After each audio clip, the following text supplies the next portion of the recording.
Buenos días a todos nuevamente. Un saludo especial al señor rector de la Universidad Santo Tomás, Fray José Gabriel Mesa, quien nos acompaña en la mañana de hoy. La invitación de la Cámara es muy importante en esta coyuntura porque concretamente el tema que nos reúne hoy son los retos enfrentados por las universidades a raíz de la pandemia y realmente haciendo el ejercicio de reflexión de lo que hemos podido vivir los últimos meses de este año a raíz de la contingencia, hice este ejercicio de reducir aproximadamente a unos 11 retos principales que rodean la gestión de las universidades en medio de la pandemia, no solo en Colombia, sino en el mundo. Entonces, voy a moverme en esos retos. El primer reto que quería compartir con ustedes hoy, básicamente es el reto al modelo presencial y también virtual de las universidades en el mundo. La pandemia lo que ha logrado en estos primeros meses es impactar aproximadamente el 25% de la población mundial. La UNESCO estima que han sido más de 1.570 millones de estudiantes afectados en 191 países. Es decir, el impacto ha sido descomunal y en un muy corto periodo de tiempo. Este impacto ha estado o ha tenido lugar en medio de una falta de dotación tecnológica. Hay una encuesta muy interesante que hizo Ascun recientemente a unos 16.000 estudiantes de universidades colombianas, tanto públicas como privadas. Y hay varios datos que me gustaría compartir con ustedes alrededor de esa encuesta, que muestra que aproximadamente el 3% de los estudiantes en las universidades no cuenta con un teléfono celular. Un 10% no cuenta con un computador ni portátil o de escritorio. Y además un 7% no cuenta con acceso a Internet. Entonces, en términos de lo que estas cifras representan, aproximadamente un 20% de la población que está en las universidades puede tener una falta de acceso para estos nuevos modelos frente al reto al modelo presencial de las universidades, en este caso de Colombia. El tercer punto sobre el modelo presencial de las universidades es básicamente el reto de tener que ser supremamente flexible en los procesos alrededor de los procesos académicos de las universidades. Y un tema fundamental, y es que de todos los estudios que se han hecho sobre el coronavirus y de esta pandemia, hay una variable que yo creo que no nos gusta, pero claramente no puede generar polémica, y es que la medida que indica una mayor efectividad para controlar la propagación del virus claramente es el distanciamiento. Y en ese sentido, el reto al modelo presencial implica que las universidades tenemos que tener unas medidas de bioseguridad muy bien establecidas, porque debe existir una confianza, lo cual es apenas natural, en la institución, en los procesos alrededor de la bioseguridad para controlar la pandemia. Y un reto importantísimo que yo creo que lo hemos vivido todos desde nuestras profesiones y nuestras funciones y actividades normales a nivel empresarial, etcétera, es el reto de la comunicación asertiva. Crear contenido, y ahorita en esta época virtual, la cantidad de contenido que se está produciendo en el mundo es absolutamente exponencial. Si ya estábamos en medio de una transformación digital importante, esta pandemia lo que ha hecho es acelerar de una forma muy importante la creación de estos contenidos en formato virtual, pero hay una pregunta fundamental que en este reto primero que menciono es, ¿y ese contenido qué valor tiene para el consumidor? Y eso es una pregunta que nos tenemos que hacer todos desde donde estamos actuando e interactuando a nivel económico y social. Entonces hay varias cosas que he llegado a la conclusión que son muy importantes, y es, uno, controlar el flujo de información. El tema de los rumores, evidentemente por las redes sociales, que corren supremamente rápido y pueden dar lugar al ya famoso fenómeno de fake news. El tema de la escucha activa, cómo es de importante escuchar en este momento a todas las personas que nos rodean y los stakeholders que hacen parte de nuestras operaciones. Una comunicación horizontal con un tema de autoridad o de jerarquías que realmente no aplican. El redefinir los canales y las audiencias y cómo segmentar la información que se ofrece a cada uno de esos segmentos y en cada uno de esos canales.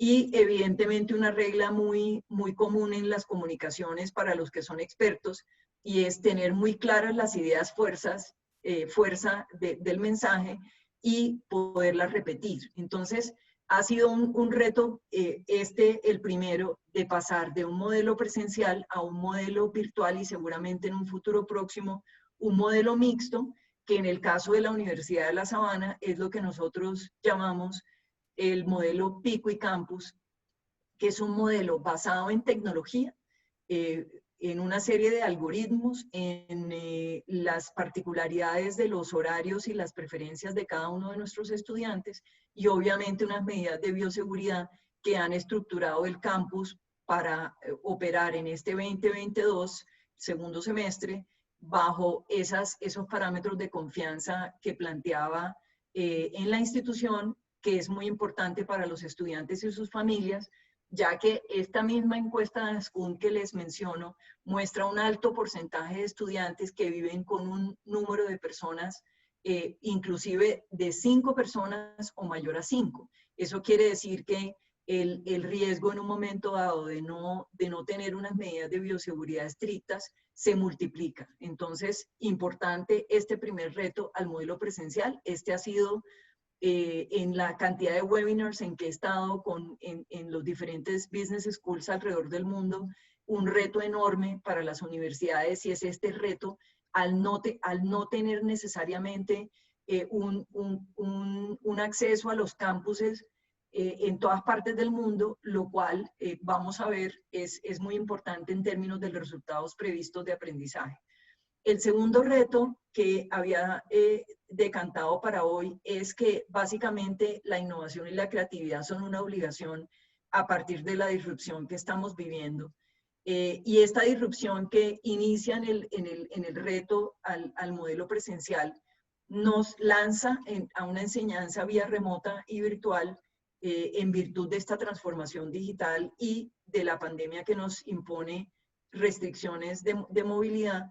Y claro, ha habido un volumen enorme de propagación del uso de diferentes tecnologías, cosa que también es costosa, pero también implica que tenemos acceso a diferentes públicos. En este solo webinar, ¿cuántos sectores diferentes están representados en este encuentro y en esta conversación?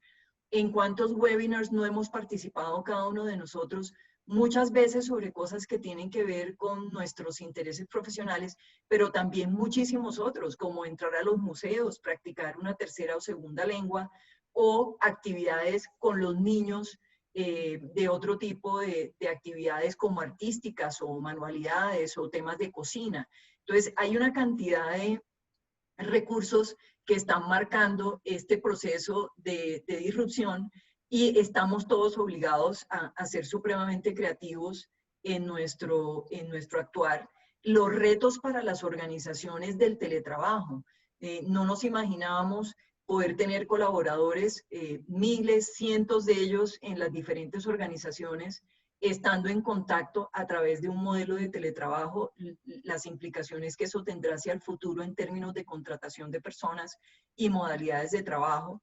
El tema de bienestar, todas aquellas acciones que las instituciones ofrecemos, universidades en particular, pero también muchas de las empresas y organizaciones que están representadas en el público que hace parte de este seminario virtual. Y es un reto cómo fomentar el bienestar de las comunidades de las que hacemos parte sin tener necesariamente un contacto físico. En el caso de la Universidad de La Sabana, tenemos un programa que es La Sabana Te Cuida, y estamos ensayando muchísimas versiones de contacto para poder mantener las actividades de bienestar que son tan importantes en medio de las restricciones que estamos viviendo, y pues ya tenemos el debate fuerte también sobre el telestudio, en particular con los niños, pero también les cuento que hemos encontrado retos enormes, por ejemplo, de concentración en el trabajo independiente y sincrónico también de los estudiantes en las universidades. Hay personas que les cuesta mucho el esquema virtual para poder concentrarse durante largos periodos de tiempo, y eso implica, como lo vamos a ver también más adelante en alguno de los otros retos, un diseño de los materiales educativos un poco distinto al que estamos acostumbrados. Y una verdad de apuño, y yo que trabajo en una escuela de negocios, básicamente nos pasamos todos los días trabajando metodologías ágiles y hablando de design thinking, para mencionar un ejemplo, y la realidad es que nos toca a nosotros como organizaciones aplicar de forma muy acelerada y muy fuerte todos los temas de metodologías ágiles para poder incorporar la innovación y la creatividad a los procesos de las universidades. Eso incluye la evaluación de los procesos, sugerencias de mejora y optimización, que los distintos stakeholders nos comparten todo el tiempo, el diseño de aplicaciones para el cliente. Por eso les mencionaba el sistema de Pico y Campus, que tiene muy diseñado dentro de ese paquete el uso de las tecnologías que permitan personalizar la experiencia educativa. Un tema de implementación que será lo que tendremos próximamente una vez comience el semestre próximo a finales de julio, y una evaluación y monitoreo que tendremos que hacer en los meses siguientes para poder sacar conclusiones sobre ese ejercicio. El tercer reto que preparé para ustedes hoy es un tema de la reflexión de los modelos financieros detrás de la educación. Para ninguno de nosotros es desconocido la fuerte comunicación y preocupación por el tema financiero en distintos sentidos. Por ejemplo, traje estos datos que tenemos aquí, en la reacción del ICETEX para beneficiar jóvenes en estratos 1, 2 y 3 con un nuevo plan de alivios educativos. Es la necesidad de poder tener soluciones financieras en medio de una pandemia que ha afectado muchísimo el ingreso de muchas personas en Colombia, pero también en el mundo. Ya vimos el dato de desempleo de esta semana, el 21% de desempleo en el caso de Colombia, pero pues también tenemos ejemplos como la cantidad de apoyos por desempleo que, por ejemplo, está teniendo Estados Unidos, que está alrededor de los 40 millones de personas. El Ministerio de Educación en Colombia ya ha dispuesto 1.5 billones de pesos para créditos a instituciones de educación superior. Eso muestra que una gran cantidad de instituciones vive de las matrículas, y se requiere un apoyo seguramente temporal, pero que vamos a terminar pagando todos en los años venideros con este tema de la educación, pero también con el apoyo a muchos otros sectores. Los recursos que ha dispuesto el Ministerio para financiación de matrículas en universidades públicas, 26.000 millones para investigación alrededor del COVID, y en entidades privadas como Finsocial, por ejemplo, que es una empresa B, con créditos especiales para pensionados y maestros. Entonces, la reflexión financiera que implica para las universidades la circunstancia actual va a tener ramificaciones muy profundas en los próximos años. El cuarto reto que traje para ustedes hoy es el reto del distanciamiento y el impacto que eso tiene sobre los componentes prácticos. Afortunadamente, este mes el gobierno nacional ya había dispuesto unas medidas para que las universidades pudiésemos empezar a abordar el tema de los componentes prácticos que rodean a cada una de las carreras. Obviamente en las carreras relacionadas con, por ejemplo, medicina o enfermería o fisioterapia o este tipo de carreras del área médica, tienen un componente práctico absolutamente enorme. Mucho menor lo tenemos las ingenierías y las administraciones o las contabilidades o carreras de esa naturaleza. y realmente el distanciamiento implica utilizar la tecnología como un aliado para responder a las demandas académicas, el uso de simuladores, por ejemplo, la incorporación de inteligencia artificial, realidad virtual y aumentada en las cátedras, y una cosa importantísima, se ha demostrado que las personas aprenden jugando, no importa la edad. Entonces, todo el fenómeno de la gamificación es fundamental en la incorporación en la oferta académica y el cambio de los contenidos y diseños educativos para poder lograr los objetivos de aprendizaje. Si bien los simuladores van a ser aliados en este proceso, sigue siendo un reto enorme el tema de los ejercicios prácticos, y en particular cuando las personas tienen que estar cercanas para poder realmente aprender de la diversidad de pensamiento y las diferentes posturas. En el caso nuestro de la Universidad de La Sabana y de la Escuela Internacional de Ciencias Económicas y Administrativas, en este momento estamos trabajando así desde la semana pasada.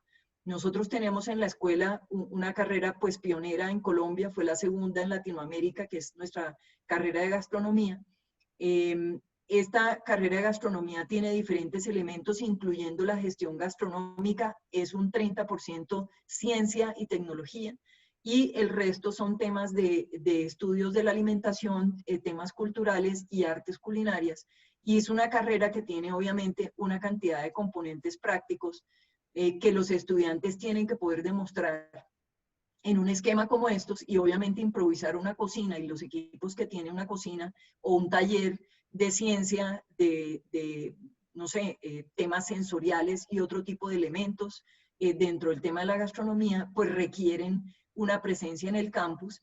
Y si ustedes se dan cuenta de las imágenes, realmente estamos teniendo un distanciamiento y unas medidas que nos permitieron afortunadamente en este momento lograr un aprendizaje también colaborativo, que ese es el gran elemento del contacto presencial y de estar en un campus o compartir espacios con las personas, así haya medidas de bioseguridad y distanciamiento, y es el tema del aprendizaje colaborativo, que es fundamental, en particular porque así vamos a trabajar hacia adelante. Tenemos que poder aprender colaborativamente también para colaborar en el trabajo y crear cosas nuevas, en la medida en que ese contacto entre las personas y la diversidad de pensamiento y posturas enriquece la forma de pensar y las soluciones a los problemas del mundo real, que es lo que estamos llamados a trabajar.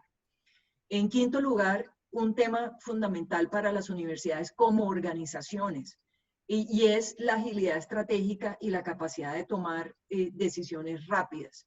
En el caso de la Universidad de La Sabana, 5 días después de la suspensión de clases presenciales, la universidad logró una virtualidad del 98% en sus procesos académicos y en su trabajo administrativo.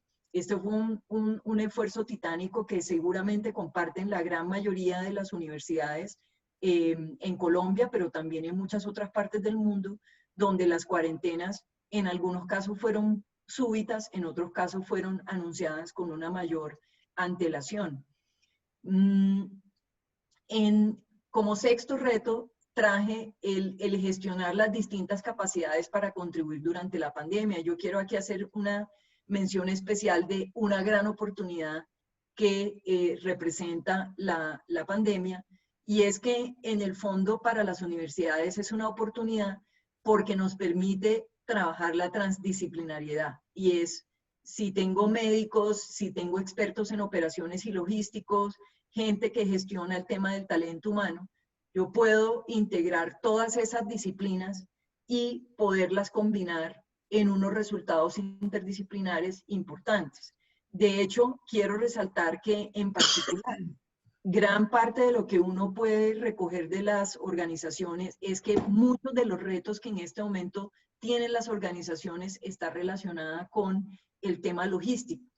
Entonces, realmente la pandemia finalmente es una oportunidad muy importante para poder integrar conocimientos distintos, y en ese sentido las universidades tenemos una posición muy privilegiada de, como somos universidades, tener una cantidad de conocimientos disciplinares que pueden generar sinergias, y aquí quiero mencionar los programas de solidaridad de la Universidad de La Sabana, que se conocen como Misión Sabana, y cómo han continuado durante la pandemia precisamente haciendo uso de todas esas soluciones logísticas que implica el poder seguir y llevar a cabo una actividad como estas, que básicamente implica llegarle a las personas.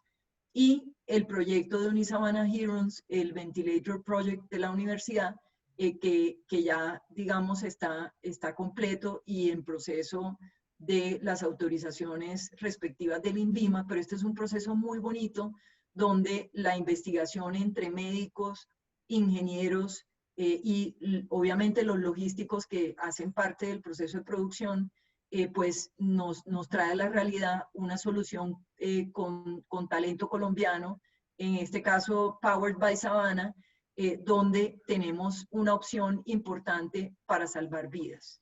Entonces, esa es una oportunidad, es un reto, pero también es una oportunidad el poder mezclar disciplinas distintas en este tipo de proyectos. El séptimo reto que quería compartir con ustedes hoy es finalmente el reto de compartir el conocimiento. El tema de la relevancia de la docencia y la investigación en torno a los problemas reales de la sociedad y el compromiso de las universidades en esa materia. Entonces, estamos produciendo muchísimo conocimiento, estamos compartiendo muchísimo conocimiento y la realidad es que la puesta en práctica o la llevada a la sociedad o la contribución a la sociedad que hacemos como universidades, pues tiene que estar muy articulada con el poder llegar a solucionar problemas reales. En el caso de la Escuela Internacional de Ciencias Económicas y Administrativas de la universidad, nosotros hacemos parte de una comunidad de conocimiento que se conoce como el Global Knowledge Channel, donde estamos universidades top de todas partes del mundo compartiendo lo que es el conocimiento de nuestros profesores en esta comunidad para que otras personas puedan capitalizar ese conocimiento y poder contribuir a solucionar problemas reales o retos específicos que tienen las organizaciones, en particular porque en esta red básicamente están unidades que se encargan de estudiar ya sean las ciencias económicas o las administrativas. Entonces, este tipo de iniciativas de compartir el conocimiento como lo estamos haciendo en este seminario virtual junto con la Cámara, entonces es muy importante tenerlo en cuenta entre las universidades y todos nosotros que compartimos este conocimiento. El octavo reto que traje para ustedes, y solo son 11, para que no se cansen, pero son los 11 principales que yo he estado trabajando, es el desarrollo de competencias y habilidades tecnológicas. Ese es un punto que me parece tal vez el reto más importante y es 20 millones de colombianos no cuentan con banda ancha.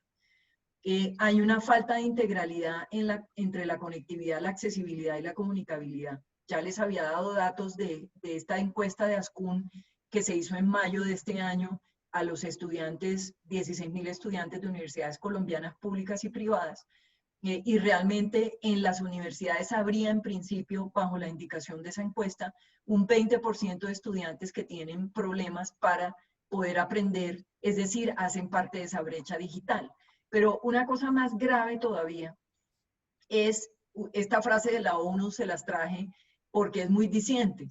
Más usuarios de Internet, menor tasa de pobreza. Entonces, entre menos penetración tenga el Internet en las poblaciones, pues vamos a tener un reto enorme de pobreza y es que las personas que no tienen acceso a Internet tampoco podrán desarrollar con facilidad competencias digitales y propongo en este conversatorio que básicamente la carencia de esas competencias digitales será la nueva pobreza que tendremos en los países y no está eximido Colombia, que tiene una brecha además de desigualdad muy importante.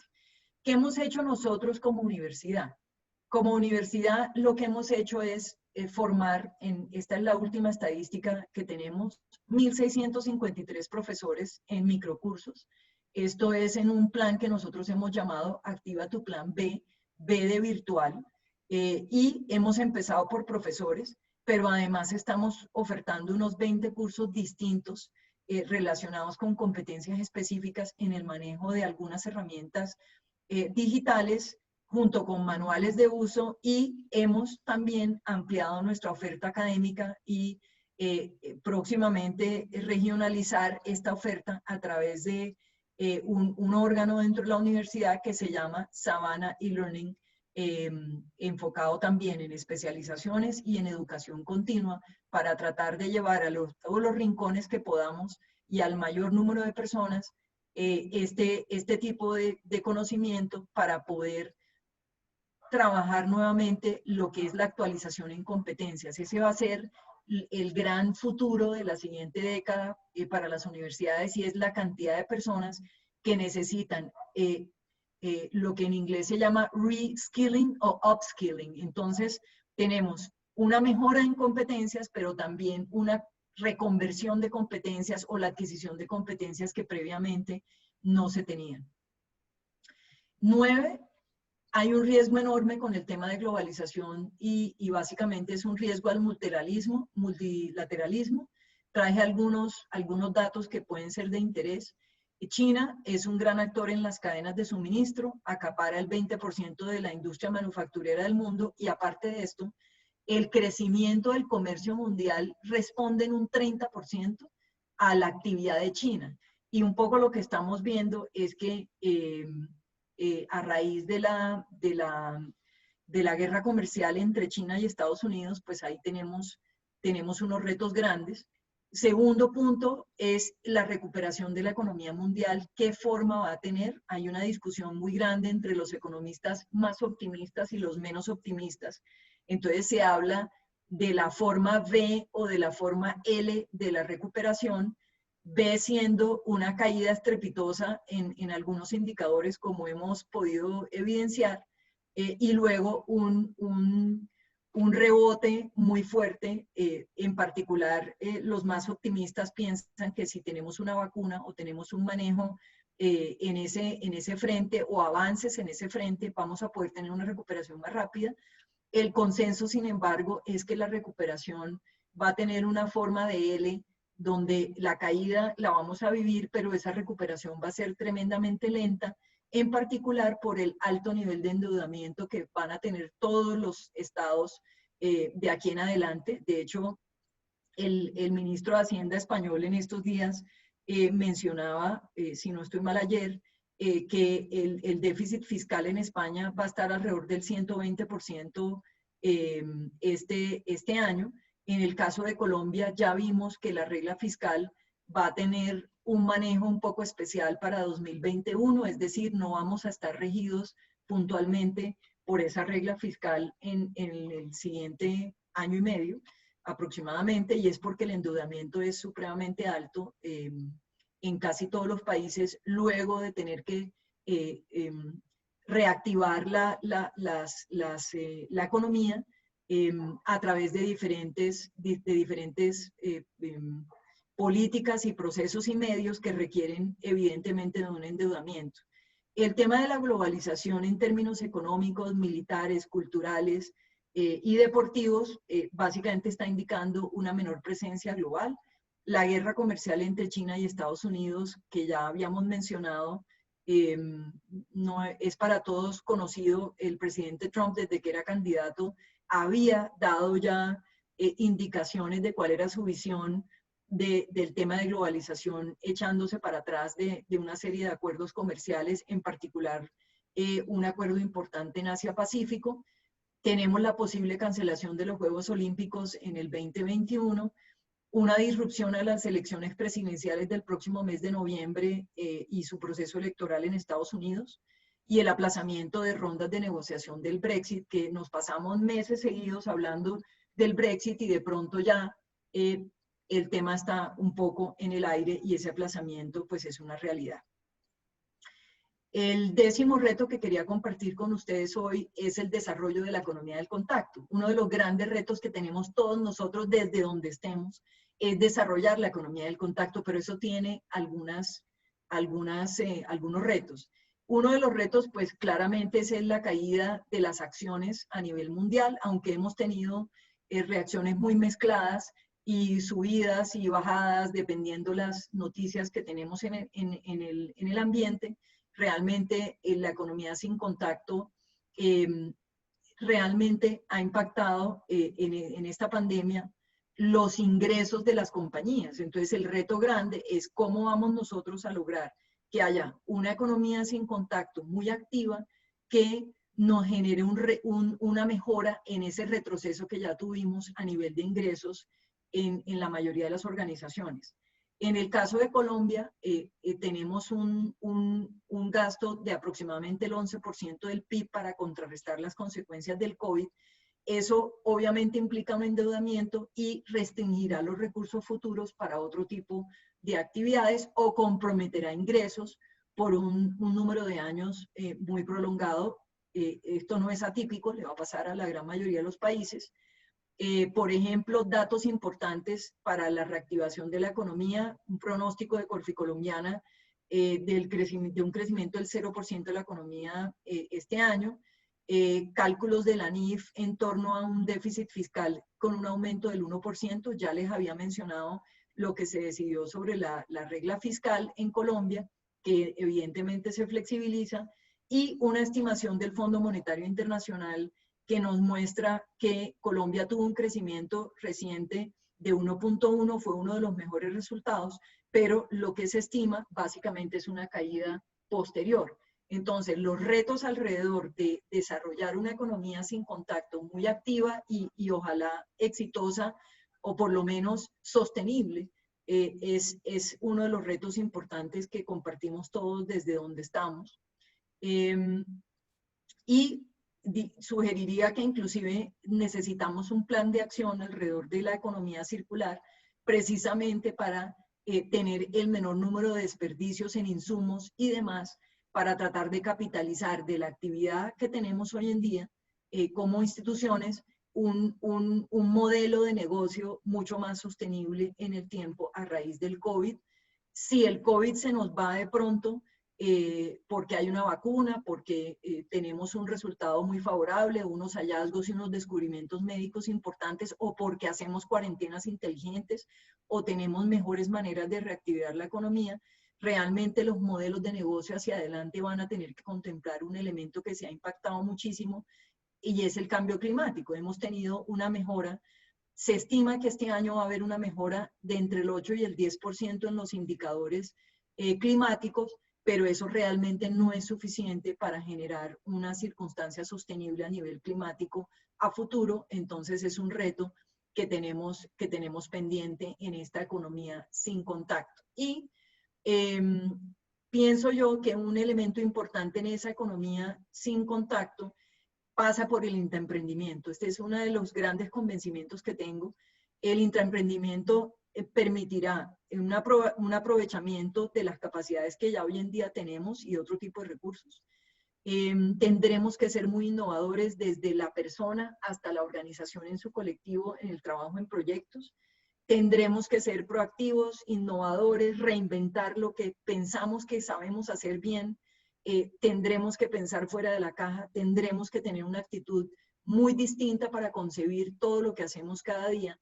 Y esto también en función de identificar y generar ventajas competitivas, que es lo que nos va a aportar los diferenciadores en cada una de nuestras organizaciones o emprendimientos personales o actividades personales o proyectos que nos va a permitir tener éxito en ese nuevo mercado de la economía sin contacto. Y finalmente, el último reto que traje para ustedes es una gran pregunta, y es cómo vamos cada uno de nosotros y nuestras organizaciones a mantener la marca que hemos construido.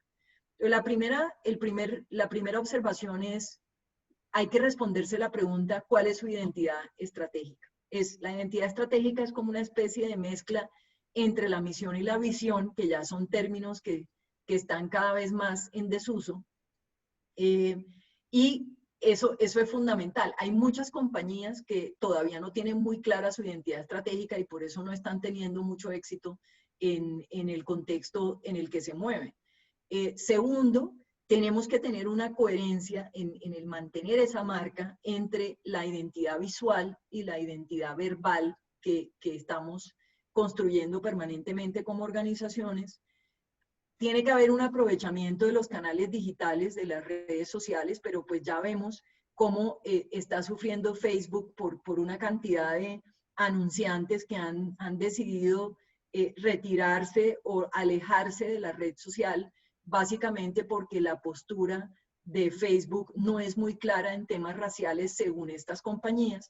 Y en ese sentido, ese ejemplo de Facebook nos muestra cómo es de importante este tema de identidad estratégica, de identidad visual y de identidad verbal. Entonces, el aprovechamiento de los canales digitales es muy importante.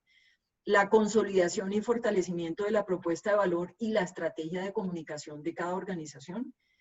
Precisamente como el contexto nos cambia radicalmente, yo puedo estar generando contenidos, pero esos contenidos que alimentan mi marca y esos productos cuya percepción alimenta la marca y el top of mind, tienen que tener una propuesta de valor para el consumidor. Y a veces somos menos buenos en poder tocar e identificar ese consumidor que está necesitando y que le interesa y empalmar eso con nuestra estrategia de comunicación. El top of mind, importante entonces, ese conocimiento del consumidor para poder estar dentro de ese top of mind del consumidor, precisamente porque estamos agregando valor. El relacionamiento con el público, el acercamiento, va a ser importantísimo estar cerca en la medida de lo posible de las personas. Entonces, el uso del marketing conversacional, la comunicación directa con los stakeholders, que además están informados sobre el entorno en el que nos movemos cada una de las organizaciones, va a ser fundamental. Y la adaptabilidad, que es algo a lo que estamos llamados. De hecho, en las universidades tenemos que formar nuestros estudiantes para ser muy adaptables, cosa que en algunos casos es un reto, porque estas son generaciones muy inmediatistas que normalmente la resiliencia les cuesta un poquito, porque las cosas que son difíciles y requieren una adaptación muy rápida incomodan. Pero la realidad es que la adaptabilidad es un aspecto fundamental en estos retos que tendremos como universidades. Esto era lo que quería compartir con ustedes hoy. Muchísimas gracias por la atención y tengo todo el gusto de responder inquietudes o preguntas u observaciones de los participantes. Muchísimas gracias. Muchísimas gracias, doctora Pereira. Nos han llegado un par de preguntas a nuestro correo y quisiéramos compartirlas para darle una respuesta. Nos dicen, es evidente que una clase presencial tiene unos tipos de metodologías de educación.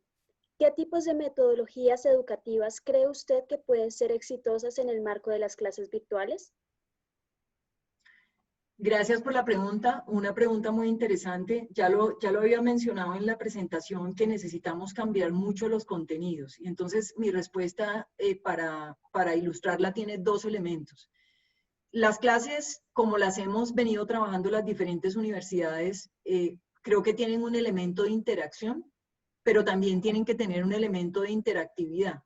Entonces, la respuesta a cuáles son todas esas metodologías que pueden permitir un aprendizaje en medios virtuales mucho más efectivo, tienen que ver con cómo en cada uno de los cursos se diseña la interacción del profesor con los estudiantes o de los monitores con los estudiantes y la interacción del estudiante con los recursos del curso, que son ya más de una naturaleza interactiva.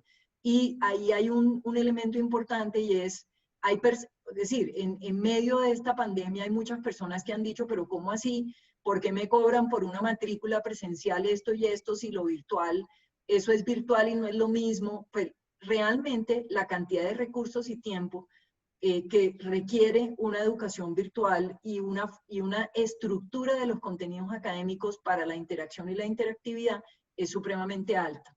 Entonces, el secreto está en lograr que todos esos contenidos que tenemos en las materias vayan en función de la interactividad y la interacción que permiten que se logren los resultados previstos de aprendizaje. Entonces, lo que tenemos que trabajar todas las universidades es básicamente eso, y de hecho cualquiera que use medios virtuales tiene que tener un componente de interacción, hablando de teletrabajo, por ejemplo, y de interactividad. Son muchísimas las horas que pasamos enfrente del computador como estamos en este momento. A mí me pasa aproximadamente 13 horas al día, estoy yo en este computador interactuando con otras personas, pero obviamente eso no es algo que indefinidamente podemos hacer y tampoco es sano hacerlo. Entonces, esa combinación de elementos interactivos y la interacción entre las personas en medios virtuales tiene que tener un balance, y dependiendo los objetivos que queramos lograr, va a haber una mezcla alta o media o de golpe baja en interacción y en interactividad para poder lograr esos objetivos de aprendizaje. Bueno, también nos han llegado algunas preguntas acá al chat de preguntas y respuestas.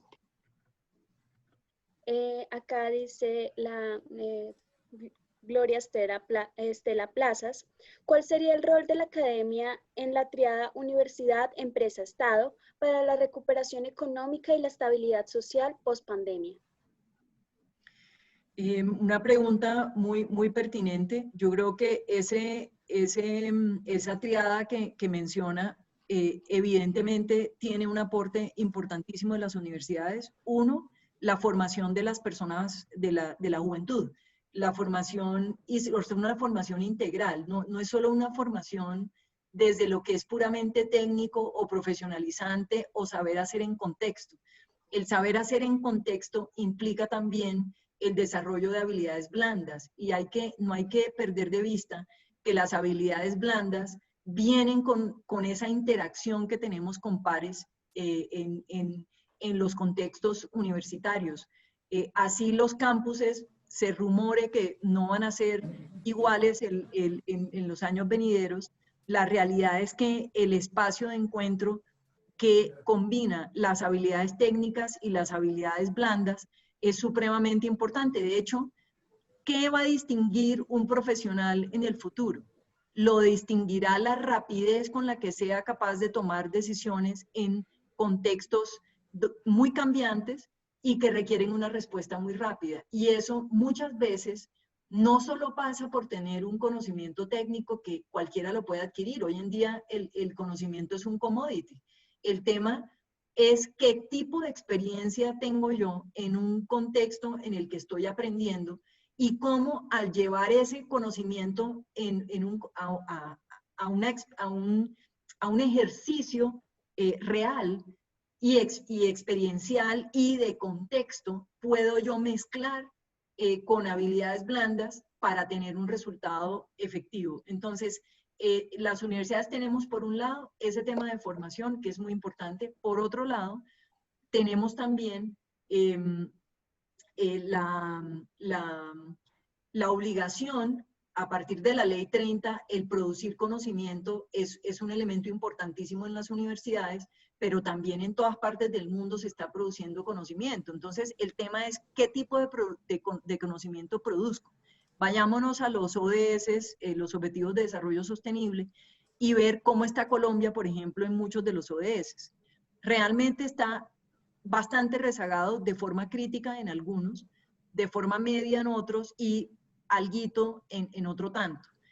La investigación y la docencia tienen que ir de la mano para, en medio de esas dos funciones sustantivas, realmente propender porque esos objetivos se puedan lograr en diferentes medidas. En el caso de Colombia, importantísimo para la Universidad Colombiana estar trabajando en pro de los ODS. Entonces, producir conocimiento, ¿conocimiento para qué? Conocimiento para llevar al aula y poderlo incrementar, mejorar a través de trabajo en conjunto, del trabajo colaborativo, de usar esta creatividad e innovación tan fantástica que tienen los jóvenes nuestros, que hacen cosas absolutamente magníficas. Todo el tiempo les cuento una anécdota de finales de la semana pasada. 11 estudiantes de la Universidad de La Sabana participaron en el Challenge Global de MIT Latinoamérica contra el COVID-19. En el caso de la Escuela Internacional, 6 de esos estudiantes son nuestros y ocuparon el puesto 1 y 2 en lo que tiene que ver con el reto de economía informal. Ganaron contra Stanford, MIT, Harvard, estudiantes de doctorado, de postdoctorado de diferentes partes del mundo. Estos chinos tienen unas habilidades enormes para que se pueden conjugar en cosas muy importantes y tienen una propuesta para formalización dentro de este ataque a la economía informal, que es uno de los riesgos grandes que tenemos y de las características más difíciles de manejar en la pandemia en los diferentes municipios y departamentos de Colombia. Entonces, es muy importante que el conocimiento se pueda llevar a la práctica a solucionar problemas reales. Entonces, me parece que esos dos frentes, el de formación integral con habilidades duras y blandas y el de la producción de conocimiento, pero un conocimiento y una docencia e investigación que empalmen con solución de problemas reales que se pueden medir a través de los ODS, por ejemplo, que fue el caso que utilicé. Muchas gracias por la pregunta. Muchísimas gracias. Nos quedan espacios solamente para 2 preguntas. Las preguntas que queden sin resolver las estaremos luego respondiendo, así que no van a tener inconvenientes de que no queden resueltas sus preguntas. Bueno, ahora la primera pregunta de las 2 que nos quedan es: buenos días, muchas gracias por su presentación. ¿Cuál es su posición en relación con la biometría en los marcos de la nueva economía no presencial? Esta nos la dijo el doctor Alejandro Posada de NEC de Colombia. Yo no soy experta en ese tema, entonces no, digamos, no podría dar una posición, digamos, tan fundamentada. Yo lo que creo es que hay mucha discusión y es una discusión que todas las sociedades tendremos que dar. Y es un poco toda esta discusión que ha estado detrás de las vacunas, por ejemplo, y ese tal vez ha sido sobre lo que más he leído en esta materia, y es qué tanto derecho tiene el Estado de entrar a regular y seguir sus ciudadanos de forma muy cercana, ya sea utilizando este tipo de tecnologías, y qué tanto derecho tienen las personas de negarse en un contexto de pandemia o de peligro a las comunidades para poder hacer parte de esto. Es una discusión que se nos viene, ya la tenemos, pero es una discusión que se nos viene muy fuerte en muchísimos ámbitos, y es toda la información de cada uno de nosotros, de nuestros movimientos, de nuestros accesos, de nuestras actividades, que seguramente se están recogiendo en unas bases enormes para uso de quién, para conocimiento de quién, y yo pienso que aquí el mensaje, doctor Posada, es un mensaje del tema ético, y por eso también son tan importantes las universidades. No es lo mismo que alguien aprenda cualquier contenido en cualquier red o plataforma pública, gratis, no gratis, porque una cosa es tener conocimiento, pero fundamental en la interacción humana y en la naturaleza de las sociedades es el tema de la ética y del comportamiento y del respeto. Entonces, muy importante los temas éticos, y yo creo que ese va a ser la gran discusión, es no tanto si la información se va a recoger o si vamos a tener derecho a decir sí o no, que lo deberíamos tener, sino cuáles son los parámetros éticos que van a regir el uso de esa información. Entonces yo creo que la discusión está centrada puntualmente en eso, y las universidades creo que tenemos un rol formativo importantísimo, porque las personas dentro de esa adquisición de conocimiento realmente tienen que aprender cosas mucho más fundamentales, como es todo este desarrollo moral que se da. Inclusive hay cientos de investigaciones en el mundo sobre cómo la educación universitaria contribuye al desarrollo moral de las personas. De hecho, es exponencial ese desarrollo, y una vez las personas dejan de estudiar, ese desarrollo es absolutamente plano. Es decir, el impacto de las universidades en la formación del estudiante, en particular les cuento de las actividades extracurriculares, que son importantísimas en el desarrollo moral de las personas, va a establecer un parámetro ético importante para el comportamiento de los individuos en una sociedad donde nuestro comportamiento individual afecta a los demás más en un contexto de pandemia o de este tipo de cosas que estamos viviendo como el COVID-19. Muchas gracias. Muchísimas gracias. Ahora como última pregunta tenemos la de Carlos Parra. Dice, profesora Pereira, ¿cuál es el perfil del egresado con la presencia de la inteligencia artificial, IoT, Big Data y ahora con el COVID de la universidad en Colombia? ¿Ha cambiado este perfil? ¿Qué ha hecho la universidad para adaptar sus currículos y sus metodologías de enseñanza? Muchas gracias por la pregunta, muy interesante. Yo hablo por la Escuela Internacional de Ciencias Económicas y Administrativas. En las otras facultades también están trabajando todo este tipo de temas, pero la universidad en general y la escuela, lo que hemos hecho es lo siguiente. Nosotros tenemos una propuesta de valor en nuestros programas, que es lo que le ofrecemos al estudiante cuando hace su orientación profesional y dice, hombre, yo me voy a ir por tal carrera o tal otra. Pero aparte de esa propuesta de valor que tienen nuestros programas, nosotros hemos desarrollado una oferta flexible de materias donde estamos promoviendo que los estudiantes desarrollen habilidades digitales y de hecho nosotros tenemos un producto que ya lleva casi 3 años en operación. En este momento tenemos 400 estudiantes involucrados en ese proyecto y es el proyecto del minor, de lo que nosotros llamamos un minor, que es como un producto adicional a la formación en el pregrado, donde se trabajan todos los temas de analítica y lo llamamos el minor en Marketing Analytics. Es una opción de grado que tenemos y los estudiantes ahí aprenden Big Data Analytics, aprenden temas de simulación, aprenden temas de blockchain. De hecho, estudiantes de quinto, sexto semestre nuestros de administración aprenden a programar en R y en Python, que pues como ustedes saben son softwares de código abierto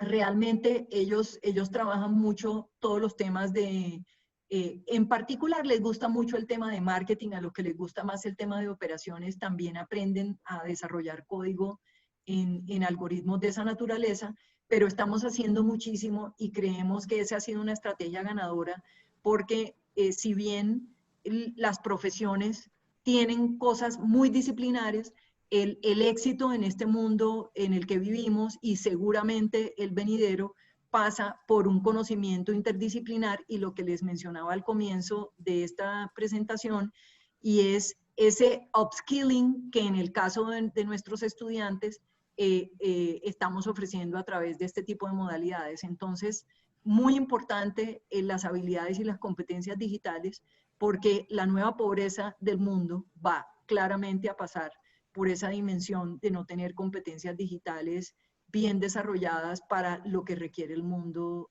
hoy. Y termino con un comentario.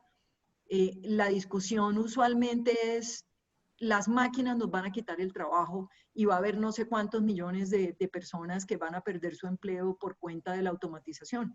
Y yo creo que el enfoque no puede ser un juego de suma cero o para allá o para acá. La realidad es que en el fondo nosotros nos integraremos con esos procesos de automatización y eso requiere competencias en cada una de las personas y una gran labor de las universidades va a estar centrada en redefinir muchas de esas competencias, pero también lograr el desarrollo de competencias nuevas en esa integración entre lo que es la automatización y el aporte de las personas que seguirá siendo fundamental en todos los procesos productivos. Muchas gracias. Muchísimas gracias, doctora Pereira, por su intervención y aporte.